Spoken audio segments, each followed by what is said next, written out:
Okay, if aliens are like role playing the kings of the world, who's the kings of the aliens? Now, I hope you're not just here for the probing because we go into aliens pretty deep. Right now, we're going on to the next one, number four, the Aweo, our Scorpios, or our leaders. And you know who we're talking about, none other than our benevolent Arcturian starseeds. With all the grave robbing and mummy eating, most of their history is buried somewhere and will never resurface again. And people said it was all written down in like old scrolls and the Library of Alexandria. And now people are coming out channeling things, people and spirits, saying that there's some type of alien pharaoh. And it's not like the hieroglyphics are out of the ordinary. You just got normal people with elongated heads praying to some kind of disc in the sky with light rods. And then you see these spiritual leaders like counting the days or months or possibly doing astrology for these young children. And then there's a lot of evidence that points to the fact that these odd shaped hats could have been used to hide elongated skulls. And there are literally no shortages of either real or fake pictorial reliefs of pharaohs, aliens, and spaceships. And this is a rabbit hole that goes deep because this entity was first mentioned in Dogon tribes as Awa or AWA, and later as the Aweu in Egyptian tribes, where AU means gold form. So then this Arcturian entity, Atum, becomes like a portal for the rest of the pantheon gods to come in through, and is incredibly devoted to something called Aten, which is some type of space spirit. Now, according to Egyptian pantheon, Atum Ra's brother Osiris was broken into many pieces and cast amongst the land, and that's when the different gods showed up that were ushered in by Atum on a magic boat. As it turns out, some of the pharaohs actually preferred this belief in monotheism, and so had it rule over the pantheon of the gods. And this is where you get the roots of Zoroastrianism and Ahura Mazda. Now, this initiation and the construction of great works like the pyramids were indicators of some type of higher being intervening and being able to access the timeline and alter people's consciousness. They realized that time is non-linear, so they could manipulate and change the world whatever way they wanted to.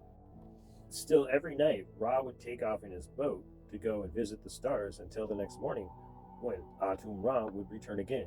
Maybe that's why people built the pyramids, is to try to get closer to the stars. You know, they were at least thinking about the stars, because if you look at things like the constellation Scorpio, then Leo, then Aries, you can see pictorial reliefs of Scorpio, Leo, and Aries. Now, in Arabic, the Islamic god called Allah has a symbol that looks like this written in Arabic, which is essentially identical to the Scorpio symbol or the astrology sign. So it seemed like this deity figure almost seemed to transcend time and space. And you have to wonder, could they have shaped human events, like building the pyramids? Could the three wise men maybe have captured the first alien abduction? And maybe these angels were really just alien visitors trying to implant memories and put people into like a dream state. Or were they there, or did they inspire the Last Supper? I mean, how could he have known he was going to die and wasn't scared to die and was prepared to possibly be resurrected? Were they there when Caesar got assassinated? Did they shape whole empires and kingdoms by just making mere suggestions to people? Or have they been influencing every major leader in the entire world this whole time? Our contact with these light beings gives us a new sense of wonder. We see majestic moments like species coming together. There's been movies about alien entities that just come and heal old people and make them feel young again. But is it safe to alter the timeline? With great power comes great responsibility. And at what cost does it come? And it almost seems like there's been some major warnings since the dawn of time having to do with some type of triangle shape. We know that the Syrians, along with the Lyrans, failed with the Anunnaki to overtake Earth, but the Andromedans and the Orions were still on the sidelines. So could it be that this godlike being, the Arcturians, has prevented the Orions and the Andromedans from taking over Earth? And have we been fed watered down tales of creation to blind us from the truth? In every culture, there's an Atum or Adam or Astramos or Atomos that seems to bring life into existence. And this was exactly where inspiration came from for philosophers to first hypothesize the atom or the basic building block of life. And many cultures all over the world that weren't connected share this concept of a deity that's imbued with the power of a bird. And like the Geminis, the emissaries, the acolytes that had twin bodyguards that would conceal their real identity, Ra had security personnel like Anubis and Horus, Horus looking just like him in a bird mask. And it became very popular for both Ra and his wife Hathor to be accompanied by these blue deity type gods, or blue avian, their royal guard. So then, like the harem of princesses that help conceal the queen's identity, a ruthless consort wearing a bird mask would fill in to act on the pharaoh's behalf. So I recently realized that not everybody's keen on the fact that there's 3 different types. So we're going to go over a quick little pop quiz showing you each different type of gray alien. The first is the Arcturians, the benevolent evil named the Atum. They're extremely powerful and highly advanced, way more than we are, but they wouldn't mess with us because they don't want to fight with the rest of the galaxy over us. Now the second type of gray aliens are called the Orion, or the Ta'um, and they're a little less technically advanced than the Arcturians, so they can get away with a little bit of weaponized incompetence and acting like scavengers sending scouts to Earth in a seemingly harmless way. The third type of gray aliens are the Andromedans, or the Za'um, and they've already had a conflict with the Sirians and the rest of the galaxy and have an agreement with the Galactic Federation about their presence on Earth.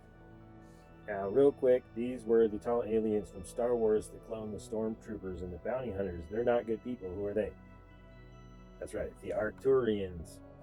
And seemingly harmless gray aliens that make contact with humans and are good in general, but act bad or do bad things. These are, of course, Orions, or the Ta'um. Now, the ones that offer technology and peaceful treaties in trade for human livestock or other special favors, these are bad, but they act good. These are the Andromedans, the Za'um. One more time: tall, big head, black eyes, bad guys, Arcturian. Area 51 crashed spaceships, pale skin, these are the Orions, the Ta'um. Eating Earth's airspace without making their presence known and being a general menace, these are the Andromedans, the Za'um. Here we got some somewhat biologically accurate toys. These are Arcturian, Atum. The gray aliens from X-Files, the Orion, the Ta'um. Goofy glow-in-the-dark kid stuff, Andromedans, the Za'um. Now these ones are a little tougher. Can you guess this one? Arcturian, right? The big head. Now this is a little tricky because she's greenish, but this is, the Orion. And this one is tough because it's a Sirian Andromedan hybrid, that's right. So essentially Earth's up for grabs. The aquatic Sirians tried and failed to take the Earth. Then it was the aquatic Sirians and the Andromedans trying to conquer early Earth. But then the Orions and the Avians would be sent by the Arcturians to stop the interruption of the natural progression of the genetic diversity on Earth by the Sirians and the Andromedans. But they all live in fear of the Arcturians, who have already taken the Polaris system. The Malakota, the Ouroboros, the evil tale that follows fate. It only takes one to live in a dream state and control an entire civilization. So no matter where you go, you'll always have the Arcturians to answer to. And well, that may not be everything you need to know about Arcturians. I only have 10 minutes. So anyway, once again, I'm the Abu Muwahu Kalunas. Enjoy the truth.